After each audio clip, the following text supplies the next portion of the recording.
Right now I want you to think back to the original old sports games video. That video was NFL Xtreme. NFL Xtreme was terrible. There were a ton of problems that needed to be fixed, but I think a good sequel could fix them very easily. Like, have you ever played the original Street Fighter game? It isn't very good. However, the sequel has become one of the most prolific fighters in video game history because it fixed nearly every problem. A good sequel can do a lot to right the wrongs of an original, and NFL Xtreme 2 could theoretically be a good game if some extra effort was put in.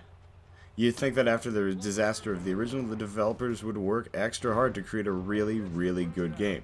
But the ultimate question still remains, however, is the game good? No. No, absolutely not. All of the flaws from the first game remain. You can pretty much break the game on the offensive side if your quarterback and receiver are even half decent. And on the defensive side, you can pretty much break the game in half with your fist out of anger because nothing has been fixed and it's still terrible. All of those complaints in this first video are almost entirely still valid. Today, many believe that sports games are almost going backwards to the point where they are not even attempting to innovate from year to year.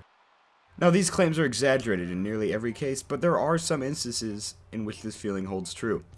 NFL Xtreme 2 is undoubtedly one of those. The list of improvements from NFL Xtreme 1 to NFL Xtreme 2 is as follows. 1. More canned emotion.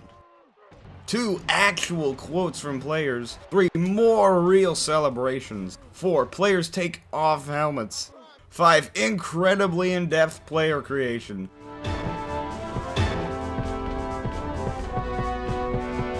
6. 31 real-life teams. 7. Snow. 8. Drunken fans. 9. Your PlayStation will actually urinate on your car after a demoralizing loss because it never learned human empathy and places entertainment in a place above that of actual decency. Now, there's something in common with almost all of those new features. They're entirely superficial. Generally, a developer wants to fix any gameplay problems before they go and try to fix any presentation problems. Because generally, the gameplay is more important. But I guess that's just not the case here. They felt that showmanship was more important than actual substance, and that simply isn't the case because this game is still terrible.